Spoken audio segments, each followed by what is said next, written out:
Hello student, this is KK Bhatt here. Dear students, in previous video I have explained the summary of this lesson. I hope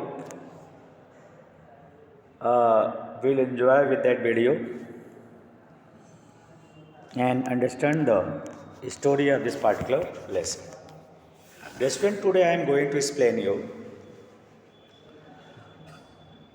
explanation line by line. In English as well as it may be where we think there are difficulties, I can use Hindi too. See here, Gautam Buddha, 563 BC, before the birth of Christ. It means he was born on 563 BC and died in 483 BC. Siddhartha or Gautam Buddha began his life as a prince and he was called Siddhartha Gautam, not Gautam Buddha. In northern India,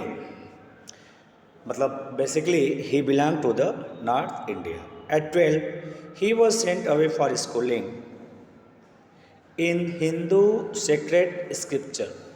Sacred scripture जो holy book, or you can say that be Puran, Ram, as so on, Ramayana, Gita, as so on, many. So at the age of 12, he was sent to get knowledge about the holy books. They had a son, and 4 years later, he returned home to marry a princess. And after completing the schooling education, when he come back, he was married with a princess, Yasodhara.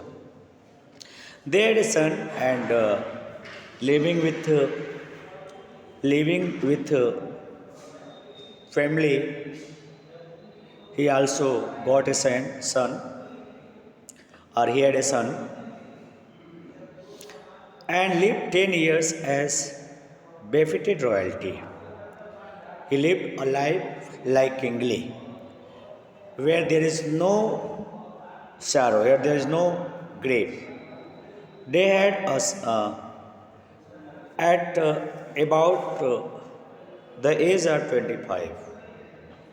He spent at the age of 25 family life very happily,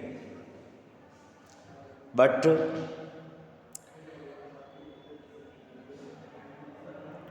the prince heretofore, अब तक आप now days कह सकते हो, shielded away from suffering of the world.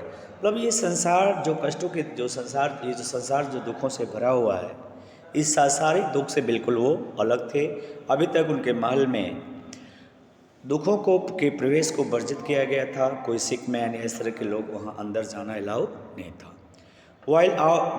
While out hunting, chance upon a sick man. One day, when he got a chance to go for hunting, at that moment on the way, he found a chance to see a sick man. You understand? Sick man, then after he see an aged man means old man. And then after funeral process, you know well that when people die, people just go on for shoulders. That is called funeral process. यानी दाह संस्कार जिसको आप कहते हो. जैसे कोई मर जाता है तो उसको 4 लोग कंधे पर लेकर जाते हैं. तो जब इस सीन को उन्होंने देखा तो तीसरा जो उन्होंने सीन था, उन्होंने ये देखा funeral procession को. And finally a monk begging for help. और लास्ट में वो देखते हैं एक मॉन्क है, एक भिक्षु है, जो अपने सुधा तृप्ति के लिए, जो अपने पेट को भरने के लिए भिक्षाटन कर रहा है. This sight so moved him and to see the sight of this he just understand the reality of life. He realized that the one day life, that one day we are also being old and died. To know the reality of life, decides so moved him, and he at once went out into the world to seek enlightenment. After this scene, Gautam Buddha decided to leave that place, and he want to away from this worldly life. He want to seek enlightenment. He wants to know the spiritual knowledge. He want to know the spiritual knowledge. How can we overcome our sorrow? He had witnessed, or how can he get victory over his worldly object? Concern related to the sorrow he had witness, जैसा उन्होंने दुखों को देखा था, रास्ते में महसूस किया था. He wandered for 7 years and finally sat down under a peepal tree to search enlightenment, to search spiritual power, spiritual knowledge. He moved in the forest continually 7 years, but he can't get enlightenment. And after that, he went to Banaras, where he found a tree, and finally sat on that particular tree and decided that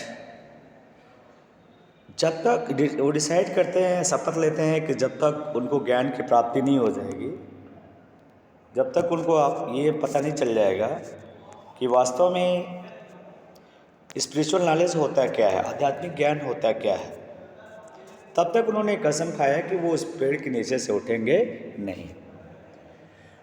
he sat under a tree, वो लगातार बैठे रहे. He was sitting under a tree continually 7 days. And after 7 days, he got enlightenment. He got enlightenment. He got spiritual knowledge. And on that day, he understand the reality of life. He understand that this world is full of sorrow. Here, life is completely covered with pain. If we want to be away from these all suffers, they must be get victory over these all object. तो इस तरह से उन्होंने देखा कि ये जो दुनिया है कष्टों से भरी हुई है, जो जिसको देखो वही दुखी है, कष्ट दुखों से घिरा पड़ा है. जब तक ये जीवन है, हमारे जीवन में कष्ट ही कष्ट है. तो अंत में उस कष्ट को अपने जीवन का पार्ट बनाते हैं, और अंत में वो डिसाइड करते हैं कि any how he get victory over this all. तो उस पर वो विजय प्राप्त करने की कोशिश करते हैं. और इस तरह से जब आफ्टर 7 days, जब 7 दिनों के बाद उनको ज्ञान की प्राप्ति होती है, तो enlightened after 7 days, he renamed a tree the Bodhi tree of wisdom. तो आफ्टर 7 days जब उनको ज्ञान की प्राप्ति होती है, तो एट लास्ट उस पेड़ को वो बोधि ट्री के नाम से उसको कहते हैं, वो बोधि ट्री के नाम से उसको बताते हैं. And began to teach and to share his new understanding. और इस तरह से जो उनको ज्ञान मिला था, जो उनको अंडरस्टैंडिंग मिली हुई थी, उस अंडरस्टैंडिंग को वह लोगों को बेस में ले जाना शुरू कर दिए, लोगों को समझाना शुरू कर दिए. और जो लोग भी उनके संपर्क में आते थे, उनके स्पिरिचुअल नॉलेज को सुनते थे, वो सब के सब उनके शिष्य हुआ करते थे. Began to teach and to share his new understanding. At that points he became known as the Buddha. और after that, because he just started to do the job to awake the people and tell them the spiritual knowledge. After that, people just called him Buddha, the awakened or the enlightenment, जगाने वाला या लोगों के मन में आध्यात्मिक ज्ञान उत्पन्न करने वाला. The Buddha preaches his first sermon at the city of Banaras. अब आप जानते हो बनारस बहुत ही होली प्लेस है. तो पहला जो उन्होंने उपदेश दिया था वो बनारस में दिया था, एक नद आप लोग डिपलिंग कह सकते हो, जो घाट होते हैं, नदी का जो घाट होता है जहाँ लोग नहाने जाते हैं, जो पवित्र घाट होता है, उस पवित्र घाट पर गंगा माँ के आंचल में, गंगा माँ के आंचल के में उन्होंने पहला अपना उपदेश दिया था। Most holy of the dipping place on the river Ganges, जो गंगा रिवर है, जो हिंदुओं की आस्था के केंद्र हैं, ये जो है, जो आप लोग जा कर के नहाते हैं, उस घाट पर उन्होंने पहला उपदेश दिया था। That sermon has been preserved, वो सरमन आज भी, जो उपदेश है वो आज भी वहाँ पे प्रिजर्व किया गया है। एंड गिवन हियर, वहाँ पे है। It reflect the Buddhist wisdom. आप उस उपदेश को पढ़ोगे तो समझ जाएंगे कि वास्तव में बुद्धा का विजडम क्या है, ज्ञान क्या है। About one incredible kind of suffering, एक ऐसे कष्ट, एक ऐसे प्रकार जो इनक्रेडिबल है, जो जिसको अंडरस्टैंड करना संभव नहीं है, ठीक है, जिसको जानना, उस पे उन्होंने कैसा अपना चमत्कारिक व्यू दिया था। केसा गौतमी, यू नो केसा Gautami, that is a woman had an only son. Now the story is just going on. Kisa Gautami had an only son and he died. किसा गौतमी के पास एक ही पुत्र है और वो मर जाता है। In her grief she carried the dead child to all her neighbour. अब आप समझ सकते हो, जब उसका बच्चा मर जाता है तो वो दुखी हो जाती है और बच्चे को लेकर के पड़ोसियों के घर पे जाती है, आस्किंग देम फॉर मेडिसिन, और सब लोगों से दवा मांगती है। वो कहते every she demands medicine for everyone and the people said she has lost her sense, the boy is dead. People just said that Kisa Gautami lost her sense because he did not recognize the dead and alive bodies. Why they said that she lost her sense? Because क्योंकि उसका जो लड़का था वो मर चुका था, वो सेंसलेस हो चुका था, वो मर चुका था। That is why people called her senseless. At length आगे बढ़ती गई वो। Kisa Gautami met a man who replied to her request. आगे जब वो बढ़ती जाती है, एक आदमी ऐसा आदमी मिलता है जो उसके रिक्वेस्ट को जवाब देता है। आई कांट गिव थी मतलब यू, यहाँ थी थू ये चलता था। जैसे एक वचन हम मानते थे, आज यू होता है तो ठीक है, जैसे ही सी आप है, वैसे थी होता था। अब उसी को हम यू में कन्वर्ट कर दिए हैं। अब एक बस सिंगुलर नंबर हो या प्लूरल नंबर हो, दोनों के लिए हम यू यूज़ करते हैं, बट उस समय थाई थू यूज किया जाता था। थी मतलब यू, यहाँ पर थी का मतलब यू है। I can not give you medicine for your, यहाँ थाई आ गया है, फॉर योर चाइल्ड, ठीक है। आई कैन नॉट गिव थी मतलब यू, थाई मतलब योर, थी मतलब यू, थाई मतलब your. I can not give you medicine for your child, वो कहती है मैं तुम्हारे बच्चे को दवा नहीं दे सकती, but I know a physician who can, but एक ऐसे फिजिशियन को जानती है, ऐसे वो डॉक्टर को जानती है जो तुम्हारे बच्चे का इलाज कर सकता है।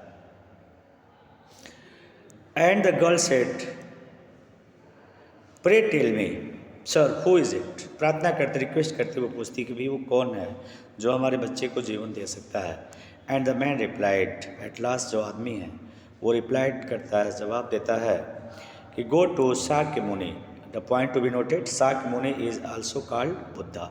बुद्धा को ही शाक्य मुनि भी कहते थे। लोगों ने कहा कि भाई शाक्य मुनि के आश्रम में जाओ। किसा Gautami repaired went to the Buddhas and cried, Lord and Master, मेरे भगवान, मेरे स्वामी, give me the medicine that will cure my boy। वो रिक्वेस्ट करती है कि मुझे एक ऐसी दवा दीजिए जो हमारे बच्चे को क्या कर सके, ठीक कर सके। That cure my boy। The Buddha answered, I want a handful of mustard seed। And when the girls in her जो है promised to procure it, the Buddha added।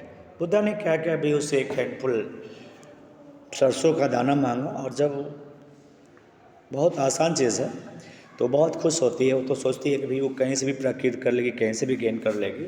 But Buddha added, the mustard seed must be taken from a house where no one lost has lost a child husband present her.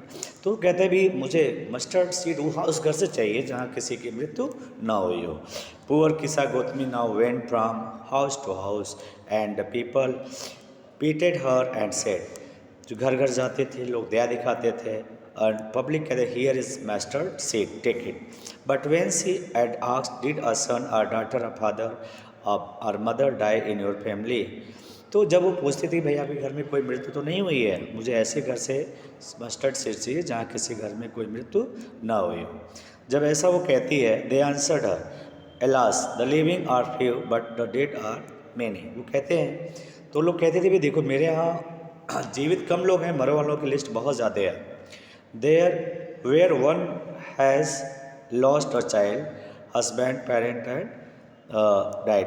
तो इस तरह से वो the mustard seed must be taken from. तो इस तरह से वो जो है केसा गौतमी फेलियर हो जाती है, उसको मिलता नहीं है। ठीक है, तो वो कहते हैं do not remind us of our deepest grief. लोग कहते हैं मैं देखो मुझे मेरे घाव को कुरेदो मत, याद मत दिलाओ। There was no house but some beloved one had died in it. ऐसा कोई घर नहीं है जहाँ कोई मरा ना हो। Kisa Gotami became very and hopeless. वो थक जाती है, निराश होती है। And sat down at a wayside watching the light of the city. वो बैठ जाती है, देखती है शहर की लाइटों को। As they flicked up and were extinguished. देखती है जब दिया बुझने को होता है तो भभकता है और उसके बाद क्या होता है, बुझ जाता है। And the darkness of the night reigned everywhere. और अंधेरा चारों तरफ छा जाता है। And she consider the fate of man. वो कंसीडर करती है, मानती है कि वास्तव में मनुष्य का किस्मत उस दिए की तरह ही होता है जब भभकता है और बुझ जाता है और फिर चारों तरफ अंधेरा छा जाता है। And their lives flicker up and so extinguish again. जो जलता है, भभकता है और बुझ जाता है। She thought to herself. वह स्वयं सोचती है how selfish am I in my grief. Death is common to all it in this valley of desolation. Desolation मतलब सेपरेशन, यानी जो ये दुखों की घाटी है। वैली ऑफ डिसोलेशन मतलब ये जो दुखों की घाटी। डिसोलेशन मतलब लोग एक दूसरे से अलग होते हैं, एक तीसरे को दुख देते हैं। मतलब ये जो संसार है ये दुखों की घाटी है। ठीक है, यहाँ सब लोग ऐसे ही ज़िंदगी जीते हैं। There is a path that leads him to the immortality who have surrendered all selflessness। वास्तव में एक ही मार्ग है हमें अमृत की तरफ ले जाने के लिए जब हम अपने सारे स्वार्थ को त्याग देते हैं। The Buddha said the life of mortal in this world is trouble and brief and combined with pen.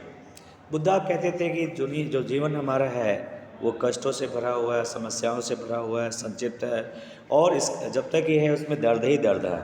For there is not any means by which those that have been born and can avoid dying. ऐसा कोई नहीं है जिसका जन्म यहाँ हुआ है उसकी मृत्यु न हो। After reaching old age there is death. कुछ लोग बुढ़ापे में मरते हैं। आप such a nature are living being. जितने भी जीवित प्राणी हैं सबको एक दिन मरना होता है। As ripe fruits are early death. जो पके हुए फल होते हैं उनमें खतरा ज़्यादा होता है। So mortals when born are always in danger of death.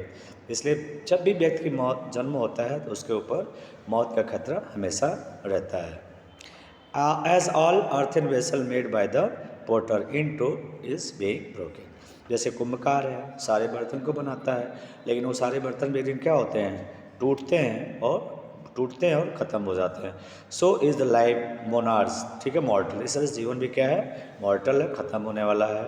Both young and adult both who was are fools are those who are wise all fall into the power of death all are subject to death. जो भी दुनिया में आए हैं, चाहे मूर्ख हो, चाहे समझदार हो, चाहे जैसे भी हो, बूढ़े हो जाओ, सभी लोग मौत की विषय हैं। सबको एक दिन मौत के आगोश में जाना। आप those who overcome by death. ऐसे लोग जो मृत्यु पर विजय प्राप्त करें, मृत्यु से by those who overcome by death. ऐसा वे लोग जो ओवरकम बाय डेथ, जो जिसमें मृत्यु हावी हो जाती है। जिस पे मृत्यु हावी होती है, डिपार्ट फ्रॉम लाइफ, उनका जीवन अलग हो जाता है, अर्थात वो दूसरी दुनिया में चले जाते हैं। A father can not save his son, एक फादर कितना भी कोशिश कर ले अपने बच्चे को नहीं बचा सकता। नॉट किनशिप, ना कोई, नॉट किन्समैन, ना ही कोई रिलेटिव अपने रिलेटिव को बचा सकता है। Mark, while relatives are looking on and lamenting, जब रिलेटिव दूसरे रिश्तेदार को मरते हुए देखते हैं, रोते हैं, deeply, one by one mortal are carried out, तो इसका मतलब ये हुआ कि वो इंडिकेट करते हैं कि आज उसका नंबर है, कल हमारा नंबर है, एक एक करके मौत सबको अपनी आगोश में ले लेती है। Like an ass that is led to the slaughter, जैसे एक बैल होता है उसको कसाई घर में ले जाते हैं और काट देते हैं, फिर दूसरा जो है उसको याद करता है। And complaint and grief, he who has turned out of the arrow and has become composed will obtain peace of mind। एक वह व्यक्ति जो इन सारे कष्टों को बाहर फेंक देता है, ये जो हैज़ टर्न आउट बाहर निकाल देता है, हैज़ बिकम कंपोस्ट विल, तो वो व्यक्ति क्या प्राप्त करता है, शांति को प्राप्त करता है, peace of mind. He who was overcome all sorrow, वह जो सारे कष्टों को विजय प्राप्त कर लेता है, विल बिकम फ्री फ्रॉम सारो, वो सारे कष्टों से दूर हो जाता है, एंड बी ब्लेस्ड, और ईश्वर उसको आशीर्वाद देते हैं।